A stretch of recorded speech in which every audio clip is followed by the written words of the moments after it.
ಎಲ್ಲರಿಗೂ ನಮಸ್ಕಾರ. ನನ್ನ ಯೂಟ್ಯೂಬ್ ಚಾನಲಿಗೆ ಸ್ವಾಗತ. ಇವತ್ತೊಂದು ವಿಶೇಷವಾಗಿ ಅಡಿಕೆ ಒಣಗಿಸೋದು ಹೇಗೆ ನೋಡಿ. ಸೋಲಾರ್ ತಾಡ್ಪಲ್ ಹಾಕಿದ್ದ. ಇದು ನನ್ನ ಫ್ರೆಂಡ್ ಮನೆ. ಅಡಿಕೆ ಎಲ್ಲ ಒಣಗಿಸ್ಲಕ್ಕು, ಆಮೇಲೆ ಜಾಯಿಕಾಯಿ ಪತ್ರೆ ಎಲ್ಲ ಒಣಗಿಸ್ಲಕ್ಕು. ಇದು ಮಳೆಗಾಲದಲ್ಲಿ ತುಂಬ ಚೆನ್ನಾಗಿತ್ತು. ಹೀಗೆ ಮಾಡಿಕೊಂಡ್ರೆ ಬಿಸಿ ಬಿಸಿ ಇರ್ತು ಒಳಗಡೆ ಎಲ್ಲವ. ನೋಡಿ, ಎಲ್ಲೂ ಓಪನ್ ಇಲ್ಲೇ, ಫುಲ್ ಕವರ್ ಮಾಡಿದ್ದ.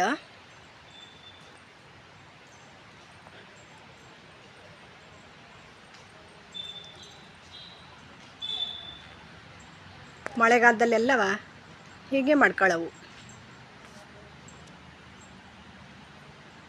ನನ್ನ ಮಿನಿ ವ್ಲಾಗ್ ಇಷ್ಟ ಆದರೆ ಲೈಕ್ ಮಾಡಿ, ಶೇರ್ ಮಾಡಿ, ಸಬ್ಸ್ಕ್ರೈಬ್ ಮಾಡಿ.